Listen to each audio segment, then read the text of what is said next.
Well, it was bound to happen, and it finally did. One of my topics finally won the weekly discussion post vote on Patreon.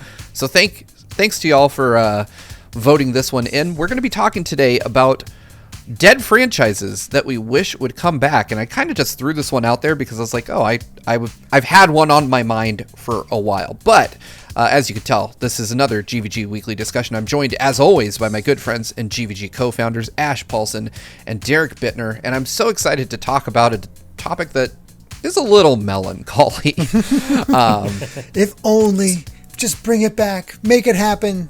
No. Exactly. We're all pining for these. I have a feeling my choices will be a little bit offbeat for the stuff we talk about here at GVG often. So I'm gonna go last this time, and I'm gonna pass rights for introducing the first franchise to my good friend Ash Paulson. So Ash, why don't you hit me with your first dead franchise? Well, this is funny. I had a feeling that we might end up stepping on each other's toes and like stealing each other's, because I think we have some overlap in some of the franchises we would like to see return. But I'm going to go ahead and possibly steal one from you, Derek. I don't know if you have this on your list. You may not. But I have a feeling we all will agree on this one. And come on, Mega Man Legends. Right? I mean, ooh. Yeah. I mean, Mega Man Legends, right? I mean, you can't have a discussion about dead franchises, especially not one with me involved, but I would say all of us, and not talk about Mega Man Legends. I mean, Trigger is still stuck on the moon all these years later, over a decade later, over, God, how long? It's been almost 20 years now, right? I think. Maybe even has been 20 years. Well, that's the thing about Mega Man Legends. It's not on my list, by the way, because I thought it was too obvious, and it's like, well, yeah. Oh, okay. So you don't have to worry about stealing from me. But you are right. It does fit that category of dead franchises that need to come back. But I almost think it would have been kind of out of the topic of conversation if it hadn't been for the fact that we almost got Legends 3. Because, ZX Advent ends on a cliffhanger. Nobody talks about that. But Legends 2 ending on a cliffhanger, yeah, it sucks, but who cares? It's just a game that didn't really continue on. But then the fans got a taste. We got to look at what could be. We got a taste of all the things that they could be bringing. And, I mean, I was there. I will tell you right now, I did not own a 3DS at the time. I was just sort of waiting. When that got announced and I saw it, I was like, well, buying a 3DS. That decided the console, the handheld wars for me between 3DS and Vita. I was like, all right, wow, getting a 3DS. It was that specifically that decided it for you? Yeah, at the time, I didn't buy it because I was waiting for it to come out, but I'm like, I wasn't sure which one. I eventually got both, but first up, I was like, well, which one? I don't know, 3DS, because I wasn't sure because 3DS was languishing at the beginning, but no. Yeah, it was. As soon as I saw Legends 3, I'm like, yep, buying it. Nice. I do remember those early eShop days where one of the big promises, one of the big hype moments for the early 3DS eShop days was supposed to be the prototype version of Mega Man Legends 3. And I'm looking at it now, and Legends 2 was indeed released in 2000. Good lord, you guys. 21 years ago. 21 years. This poor boy has been stuck on the moon. And I did think about Mega Man ZX. I'm glad you brought that up, Derek. I did think about that, and, of course I would like to see a ZX3. I think a lot of Mega Man fans would. That cliffhanger was pretty brutal itself, but when you compare the two, and I wasn't just going to have Mega Man on my own list, and when you compare the two, of course you got to go with Legends. And I still think that Mega Man Legends is something that tonally and aesthetically hasn't quite ever been replicated, not just in Mega Man, but anything else. Mega Man Legends had kind of a playable Saturday morning anime quality to it, and its character models were really unique. The voice acting was really memorable. It really stands apart even today as something that hasn't quite ever been replicated, and I think that's what still helps it stand out in so many fans' minds all these years later, and still want Legends 3, even though we're probably never going to get it at this point, which really sucks. Damn it, Steve, why'd you pick such a depressing topic, man? You never know. There's always hope for these things to come back. Sure. I waited 18 years for Shenmue 3, and it happened. So true. And we're getting Metroid Dread. So yeah, we got never Metroid know. Dread too. It's not impossible. It's just a matter of patience and finding the right set of people that are willing to make it happen. And it could still happen. I assume the plot outline is out there, or whoever did it is still out there that can make it happen and can figure it out. It was just one of those things that was a perfect encapsulation of the PlayStation 1 era. And in my mind is sort of like almost the high watermark, or one of the high watermarks of the PlayStation era, just in terms of graphics, because, everybody talked about the story of Metal Gear Solid, and it was a great story, great voice acting for the time. You just did not expect that. But I thought Legends was on that level with better emotions because of the way they had the facial animations working. Like, you look at the Metal Gear Solid character models, I think they have faces. I think they're squinting most of the time. You can't really make much out. But Legends, they had them emoting and everything. It was a monument for the time, and that's why 3DS, sure, it wasn't more powerful, but that didn't matter because the style works so well, and it would have worked on 3DS, I believe. Oh, it would. I think Mega Man Legends would work on modern consoles really well. It's something I haven't given up hope for this series to return. I think that someday Capcom will have their backs up against the wall, need to do something that'll generate a lot of cash flow really quick, and they'll just announce Legends 3 again. Mm-hmm. I'm hopeful. Yeah. Something to appease the I can't say fans. I'm hopeful. Like, I don't want to get burned, because I feel like after being hopeful and getting the announcement and then it getting canceled, it's hard to have too much hope. Kind of, it's like that Hawkeye meme. Don't you do that? Don't you give me hope? But I will still, I'll still keep a little flame of alive for Mega Man Legends and hope, at least a little bit that there could still be a return someday. Mm-hmm. Yeah, and I think that's a good way to look at it. I think that if Shenmue 3 can exist, then there's hope for anything. But I just hope they don't do what Shenmue 3 did and be like, all right, well, we solved this cliffhanger, but now there's still another cliffhanger for Mega Man Legends 3, so we need to wait for Mega Man Legends 4. To get rid of if this ever does happen, I want it to just be the end. I want it to be a trilogy. It needs to be a conclusion. Yeah, it does. Absolutely. Yeah, my greatest criticism against Shenmue 3 is that it sets up an eventual Shenmue 4. I think after 18 years of waiting, that's not the move. But no. Mega Man Legends 3 is something that I'd be super happy to see. I would, honestly, we all know that I like Mega Man, but I'm definitely nowhere near Ash's level of fandom when it comes to Mega Man. But even I would just lose my mind if Mega Man Legends got resurrected. Even, heck, I'd be happy if they just re-released 1 and 2 on modern platforms. I would play them again. Too. That'd be awesome. I mean, it's really Mega Man Legends is the Zelda of Mega Man. It's if you don't like typical Mega Man, this is the game to try out because it's so different, and it just works for whatever reason. Yeah, absolutely. I couldn't agree more. But we each have 2 topics or 2 franchises we want to go over. So, Derek, why don't you throw out your first one for us? My first one's kind of a twofer just because I would take either. I'd be happy with either because it's more of a genre thing, because we've seen the revitalization kind of the survival horror genre, where it's seen this renaissance, especially when it comes in terms to Resident Evil, whether it's with the 7 and 8 being first person, or more specifically Resident Evil 2 and 3 being the third person, and really just upping their game, more so 2 than 3. So I want some survival horror games that I really enjoyed back in the past to get the same sort of remake treatment and maybe even a new game. And of course I point toward Parasite Eve in this case, because Parasite Eve, granted, it went off the rails with Third Birthday. I would say even was a little weird with Parasite Eve 2 when they leaned a little too heavily into survival horror. But still, the aesthetic is there, and it could really just be a great survival horror RPG franchise and still stick with what made it unique and special, but just up the graphics, up the production values, put in the voice acting, really make it a thing. And it would not be too hard. You don't need to worry about having a really populated New York City at all. You just have to get these specific sets and set the mood, and it would all work, and you could really up the fear and up the just craziness of this game. And I can see it in my head, and they could do such a phenomenal job, especially if they got even close to the Final Fantasy VII Remake engine as far as for Aya and doing all of this and making it work in that sort of RPG sense, and would be sort of this wild, down-to-earth, but still crazy survival horror game that I would love to see. And I hope it's catching on because, Dead Space is getting a revival. It's coming back. And maybe the survival horror genre is back on the up. So maybe Square Enix will be like, we do have that one. And we can bring back Parasite Eve. God, man. I mean, I don't have to tell you how much I would just be so incredibly happy for that to happen. I mean, Parasite Eve is one of my favorite games for the PS1 era, and Parasite Eve 2, even though I didn't like it at first, I definitely warmed up to it the more of a chance I gave it. I need to go back and play that one.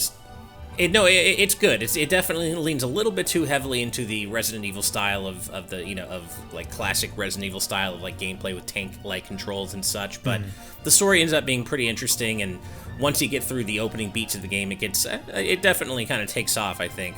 But Parasite Eve 1 is a true classic, and if we could get a remake of the first done kind of in a Resident Evil 2 remake over-the-shoulder style, but still don't make it full action. Maintain the battle system from the first game, of course, but God, I would love that so much. But I also, and you knew I was going to go here with this, the third birthday needs to be forgotten completely, retconned, pretend it never happened. I want nothing to do with the third birthday in Parasite Eve's canon. It was such a bad game, such a bad story. So, yeah, just third birthday, cut it, axe it, decapitate it from the Parasite Eve canon. I don't care what you do. That's why I think a remake of the original and then building off of that one for something original would be the best idea. Yeah, but I am all about this, man. Hell yeah. So I have to ask this because even though I'm like a complete coward and I don't do survival horror very much, I did play all of the original Parasite Eve. And the battle system was kind of this interesting, like, RPG light battle system where you could, like, choose stuff from a menu and use Aya's various skills. Do you want that back, or do you want it to be more akin to, like, a traditional survival horror at this point? I think I want that back, but give it more of a... honestly, crib from Final Fantasy VII Remake. Where you can use bullets and guns and have the different weapons that you could have in that game as well. But you sort of build up this meter as you shoot your regular guns because they're not that effective because these are specialized monsters, and that allows you to use your specials that you had in that game as well. And pulling from that aspect, it's very Final Fantasy VII-like, but its own flavor because it's survival horror and using guns instead of swords and whatnot. I think that would be the best mix, where it's familiar but not exactly the same. I totally agree with that. I think that it when I think about the system, like in my mind, right? Because I haven't revisited Parasite Eve since the first time I played it in the late 90s. Right. I'm like, oh, that's, when I played Final Fantasy VII Remake, I was like, oh, this battle system is so much like Parasite Eve. And I'm sure there are big differences if I go back and play it again. But it's one of those things where it's like, oh, this is how I remember this being, So I think it'd be a perfect fit. I would love to see this game remade. It is one of the... it was a survival horror with a story that was interesting enough to keep me going, despite the fact that I'm like, oh, this is creepy. And that says a lot about it, because this is typically not my genre. God, man, this needs to happen. Like, this is a really great pick. It really is, and I agree with both of you. I would want the return of some version of the battle system from the first game. Don't make it full survival horror action. Resident Evil already has that covered, and it does it very well, and it's fine. Let Resident Evil do that. But Parasite Eve, even today, going back to it and looking, at the battle system the first game had, was very unique, and it hasn't exactly really quite been replicated since. And so I think there's something that a remake or a sequel could do to kind of recapture that battle system, but modernize it as well. And I love your comparison to Final Fantasy VII Remake, Derek. I agree. I mean, FF7 Remake has that kind of similar style where it is real-time to a degree, but then you can pause the action. In this case, you can pause it whenever you want, or at least make it go really slow-mo. And you couldn't control when that happens in Parasite Eve, but there's no reason a setup like that still couldn't work for Parasite Eve. And I absolutely do think that you have to keep the DNA, no pun intended, but the DNA of Parasite Eve's original battle system intact for a potential remake. Yeah. And I think there's so much they could do with it. Plus, there was a really fun gun modification system where you could modify your weapons with different, elemental bullets and other perks and stuff. Keep that as well. And of course you gotta have Yoko Shimomura come back. She has to do the soundtrack. Oh, she yeah. has to. But yeah, I love this, and I want to see Parasite Eve come back so much, as long as it has nothing to do with the third birthday. So, moving on, my first choice, and I'm glad that Ash didn't end up calling this one out, especially given recent coverage we've done on the channel, is Capcom versus SNK. We talked a lot about this going into the Street Fighter presentation, and I feel like Capcom versus SNK has been occupying a space in my mind for the last couple of weeks. For one, and I absolutely recommend you watch this, but Matt McMuscles, God, I'm stumbling over my words. I'm so excited about this. But Matt McMuscles recently did What Happened on Capcom Fighting Evolution. And it turns out, and I didn't know this until recently, but that game was supposed to be Capcom vs. SNK 3 at one point in development. And the reason that we did not get a CVS 3 is because SNK's American division just went belly up, during the planning phase. So SNK went bankrupt, and they ended up getting sold, and just this whole mess. We were so close to getting a third entry in the franchise. And I know that if you've played this game and you're a fighting game enthusiast, that it's the best crossover title that any fighting game has ever done. Just the synergy between Capcom and SNK and how similar their two fighting game franchises were led to just this, I don't want to say perfectly balanced, but one of the most balanced, entertaining fighting games that I've ever played in my life. CVS 1 and 2 are among my favorite 2D fighters of all time. They took the best things from Capcom, which I would say are like tighter, simplified inputs and actual fighting game mechanics, and the best stuff from SNK, which was storytelling. SNK has always been better at the lore surrounding their fighting games and the interplay between their characters than Capcom, just hands down. And so they had, cool kind of like in-universe callouts to SNK versus SNK characters, but they also created these cool rivalries between like Ryo and Kyo Kusanagi and Ken and Terry Bogard. And I just wanted to see those develop further and actually have like a solid fighter. Street Fighter Cross Tekken kind of sort of tried to fill that gap, but we all know how that game turned out. So and now that SNK is finally back and making games and actually releasing stuff and doesn't have cash flow issues like they did before, let's bring them back to the table, man. Like, SVC got re-released, so Capcom had to relicense those characters. They had to talk. This has to happen. I need a Capcom versus SNK 3 in my life. Or at least give us something like they did for some of the other classic fighting games, and just, bring back CVC, Capcom versus SNK 2, Yeah. Because I've never played it, so I'd like to check it out now that I know a little bit more about SNK, because I remember the first time I saw this, it's like, what the hell is an SNK?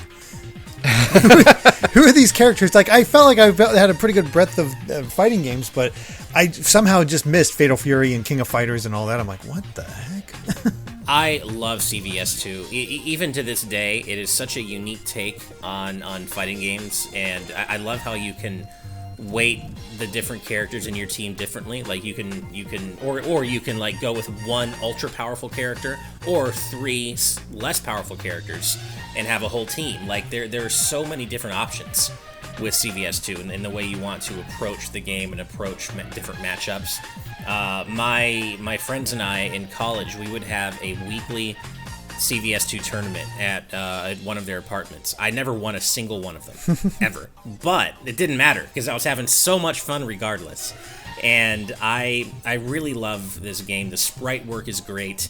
It has just a slightly different visual style than a lot of other fighting games from that era. And yeah, Steve, I'm right there with you. I almost put forth rival schools, because I've made it, nice. Especially given our recent coverage with the Street Fighter V Summer Update. I made it pretty clear just how much I want to see rival schools return, but I'm glad I didn't, because I'm glad that this CVS has more room to shine as a fighting game series in this discussion.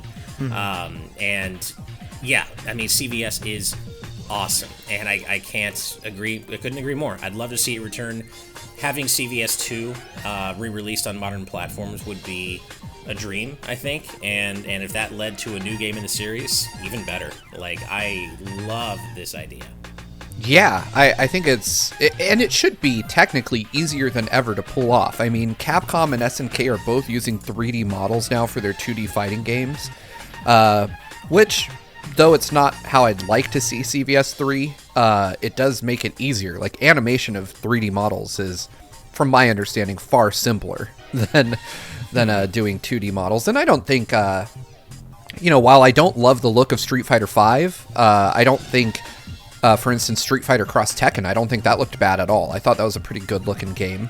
And I would just love to see Capcom and SNK come back to the table, let them each release their own take on each other's characters.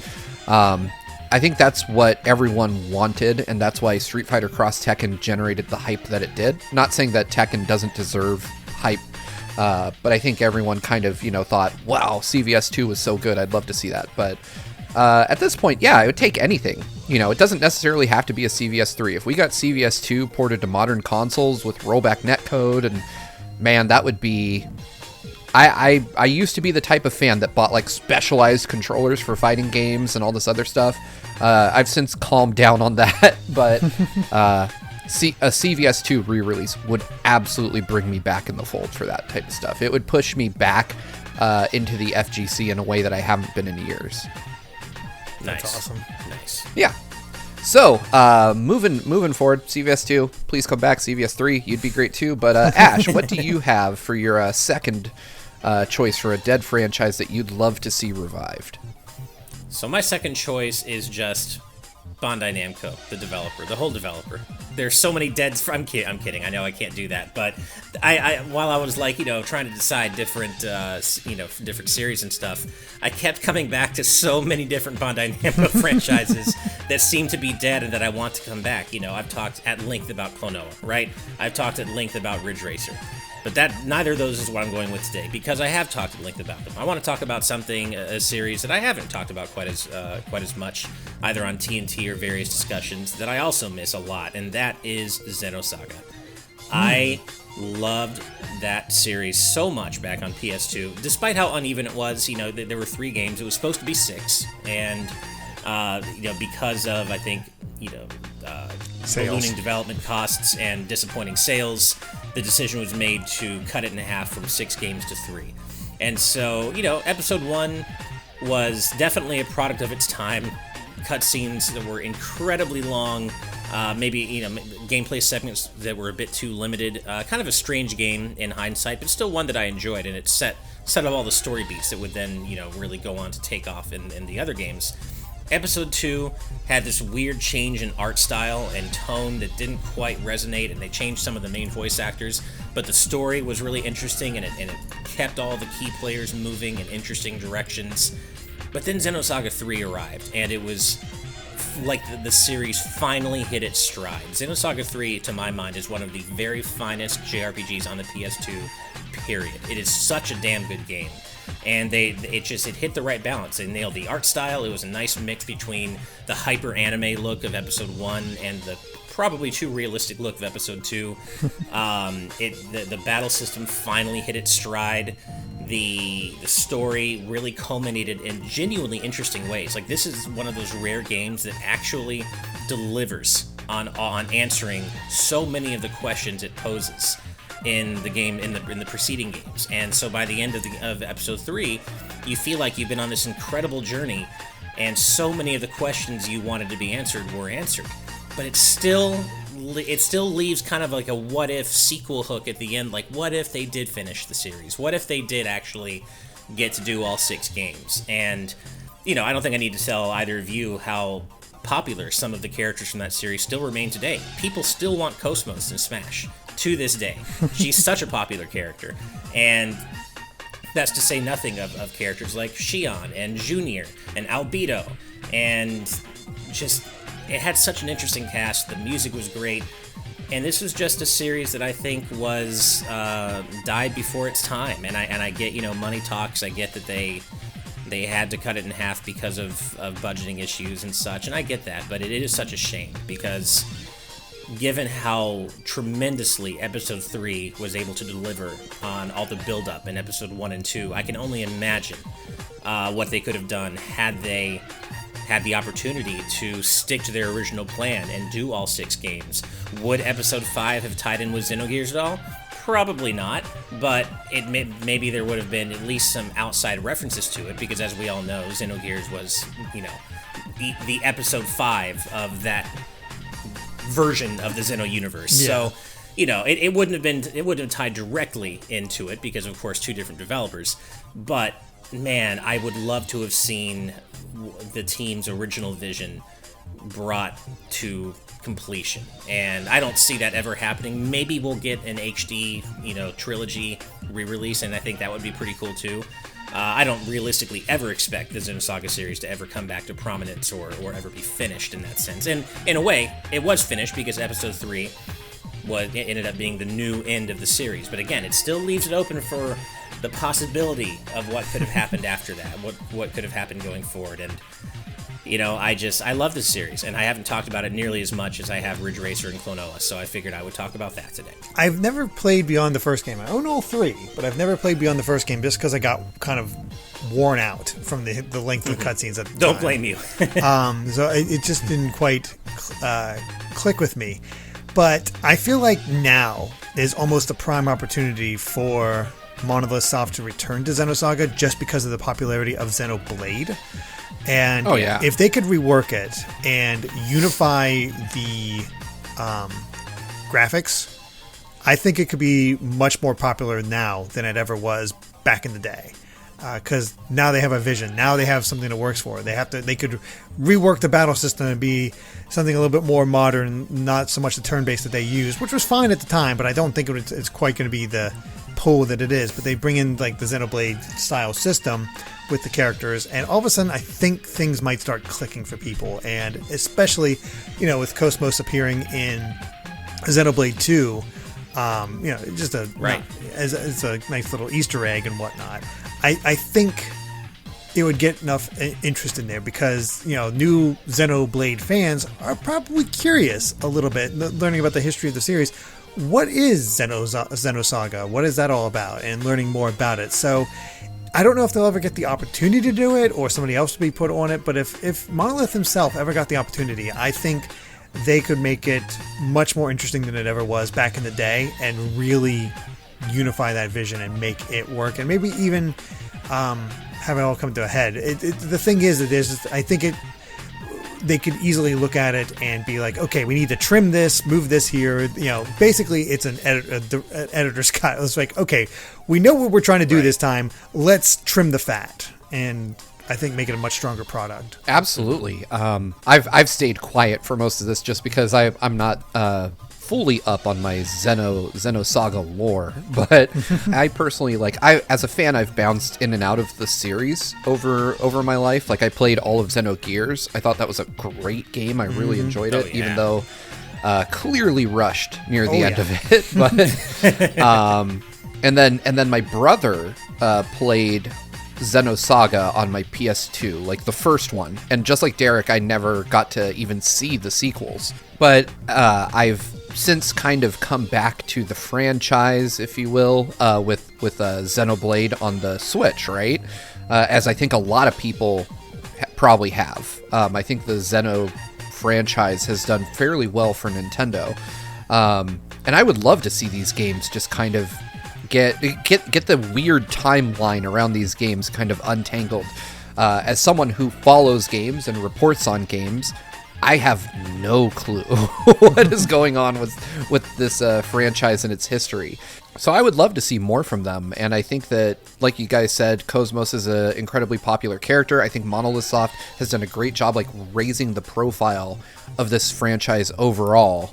in recent years, and I do think it's ripe for like maybe even just like a reimagining of sorts, like taking the games as they exist and, like Derek said, making cuts and alterations and laying them out in a way that you create one cohesive narrative. That would be amazing. I'd play it for sure.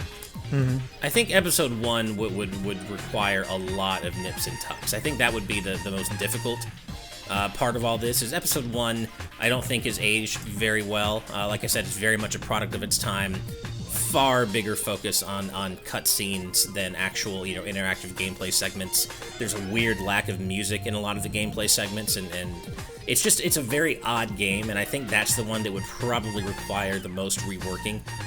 Episode 2, I think, would need to be brought in line more with the episode 3 art style, if it could be, but would probably need less changes outside of that.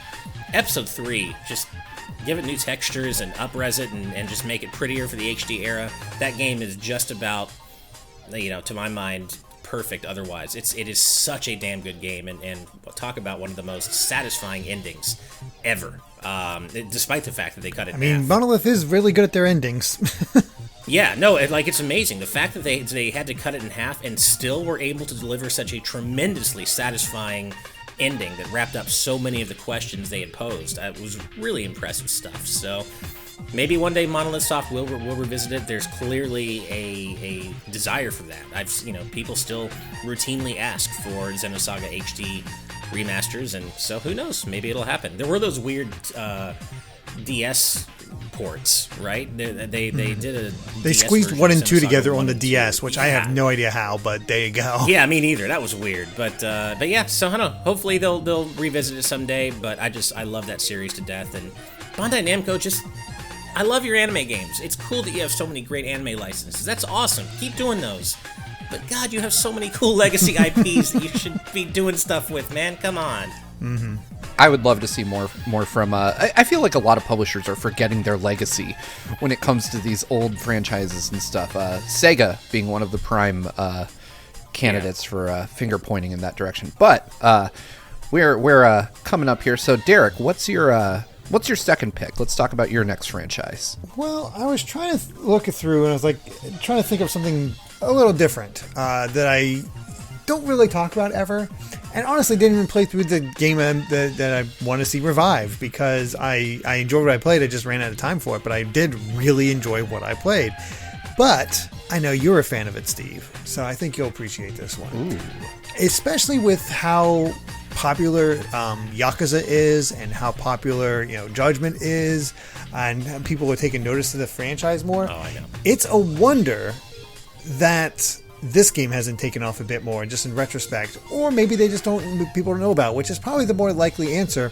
And hopefully, reviving this dead franchise would actually help it, because I really enjoyed what I played of Sleeping Dogs. Nice, great game. Yep, I knew you were going there with this when you started talking that is about excellent. Yakuza. Undercover cop doing a GTA-like thing. It's more GTA than Yakuza ever is. It's more based in the whole. I think it's Hong Kong, right? That it's based in. Yep. Yeah. So it has a different flavor to Yakuza as well, but still getting that action kung fu thing. I'll never forget playing through the beginning and getting one of the early fight scenes, and you just shove a guy's face into a fan, and it's just like, geez, this guy's brutal. It's just, the combat was really satisfying. The car was good, and I really enjoyed what I played, but I just didn't have the time to play it when I picked it up. And I was like, well, I'll come back to it later, and I still haven't gotten the chance to come back to it. But what I played, I really enjoyed, and seeing how popular GTA is and how Saints Row took off, and now Yakuza is big, it's like, okay, there has to be room here for Sleeping Dogs to make a comeback and actually get the attention it deserves. Oh yeah, Sleeping Dogs is such a good game. It plays like a Hong Kong action movie. It is like, I love the environmental stuff in the combat, like you mentioned, Derek.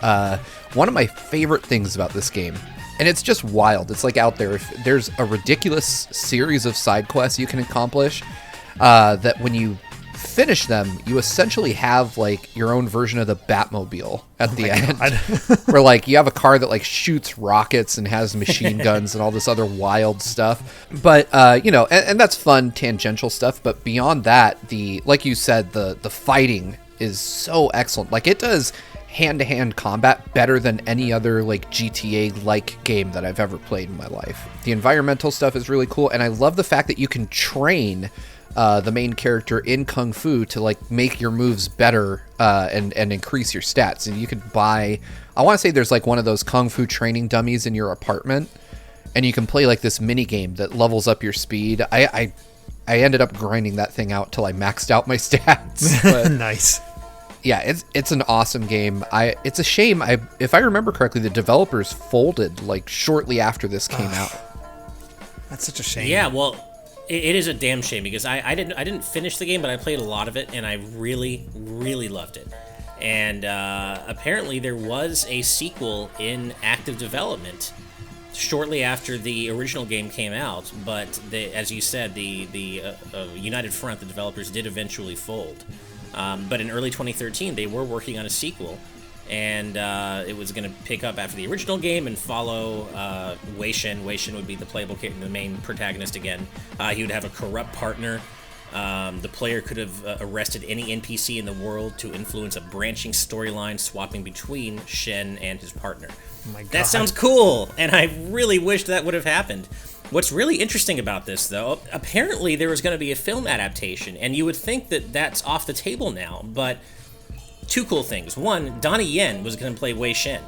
And That's perfect. Hell yeah, that's perfect. Yeah. But two, Yen said that the movie was going to be his next challenge as recently as July 2020. Dang. So apparently development's back on track, maybe, and we might actually still see a Sleeping Dogs movie. I don't know how that's possible, given how long it's been, but either way, I completely agree with you, Derek. I love this game, and I loved it before I even knew really anything about Yakuza, to be honest. And I yeah, saw this before Yakuza, but I was just thinking, I saw it on my shelf. I'm like, with the way Yakuza's blown up and GTA's still popular, how is this not a thing?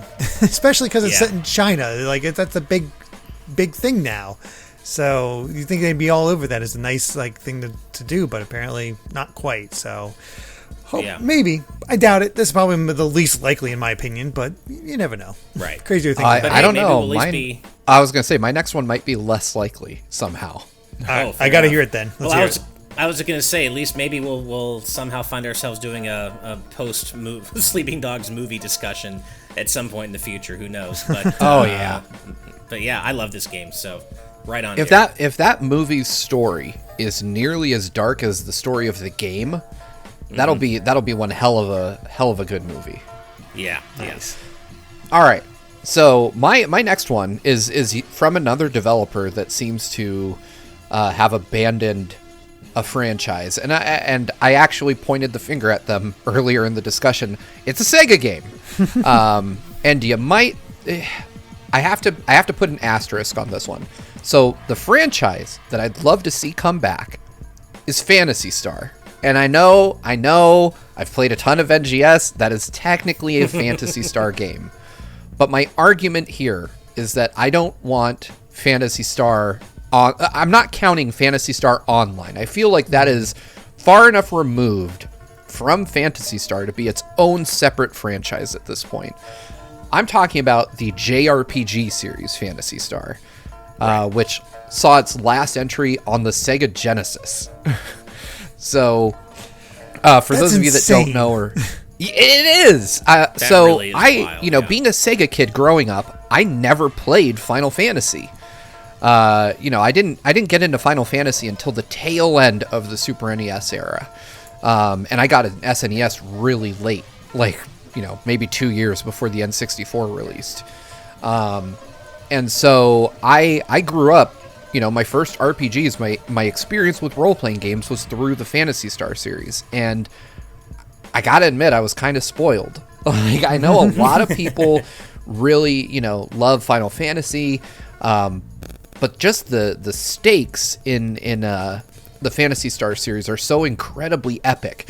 You're talking about, from the first game in the series in 1988, I want to say, an adventure that spanned across 3 planets in a star system, and the entire galaxy that you're in is, going to be laid to waste if you don't stop this dark force, literally called Dark Falls, from consuming the universe. Like, you're trying to save not just your little place you live, you're trying to save the whole damned universe. And it was something that as a kid I didn't appreciate, like the technological merits of the game, because I was 6. But like looking back on it and having an appreciation for game development and stuff like that, I'm like, how did they manage to do a game with 3 separate fully realized planets on an 8-bit console? And I've just always appreciated the kind of the scope of these adventures, because obviously that became a hallmark thing for the franchise. You start off on your home planet, whichever one of the 3 it is in that system, and you unravel this kind of huge, complex mystery that leads to you fighting like a gigantic demon that is threatening to destroy all of existence. And it always starts off with something small, like, oh hey, the mayor of my town is really evil. And you end up discovering, like, that this all has ties back to this one, like, gigantic evil entity that's manipulating life in the universe. And I just wish, like, so that they introduced, I'm not going to go into spoilers, but with 4, they kind of put a bow on the whole narrative. They're like, hey, that demon you've been fighting? Well, there's something bigger than that that's controlling that thing. And that's why it reincarnates every few thousand years and you have to go on an adventure. But Sega has since kind of retconned that. They've said, oh, you know what? That thing reincarnates too.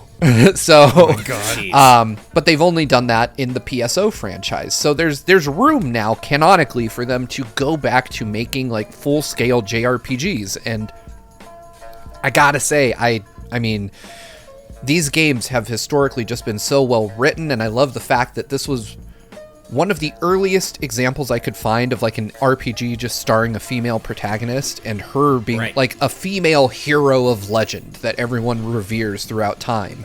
And I'm like, I want that. I want that back. Like, we need more of that anyway. Yeah. So Sega, if you're listening, please at least re-release, like the Sega Ages versions of Phantasy Stars. They did, these massive upgrades on PS2 some years after the series was dead. And we never got those in the West, even on PlayStation 2. And they're just kind of rotting in an archive somewhere. I'd love to play them. But they've since re-released, I think, 1 and 4, which are the ones they choose to recognize as being good.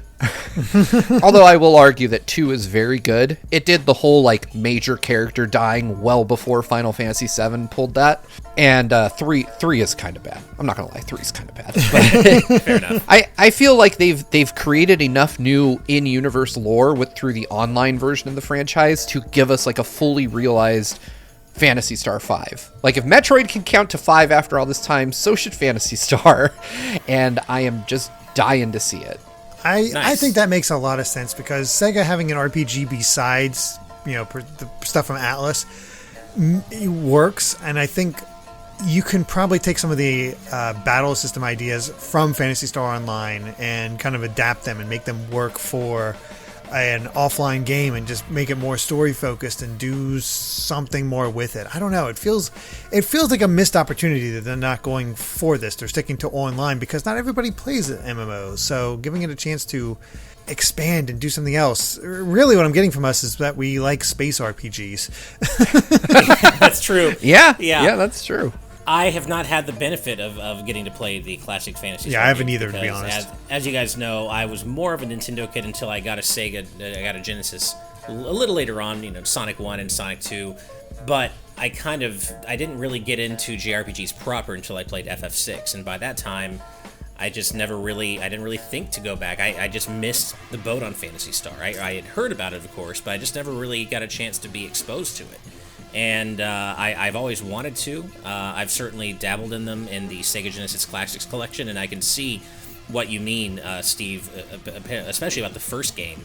in terms of, you know, Alice's character design and the fact that, you know, you had an awesome female protagonist like galactic hero before it was even like an issue, before we got to where we are today, where people are just, you know, get upset, or certain people get upset when you're playing as anyone other than, you know, a space marine white male, you know. And I love that she was a product of just, they wanted to make a cool female character, and they did.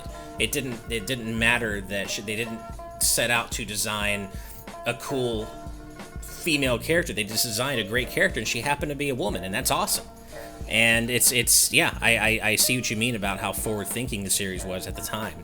And yeah, I didn't get the opportunity to really play it growing up, but I can see why you love it so much.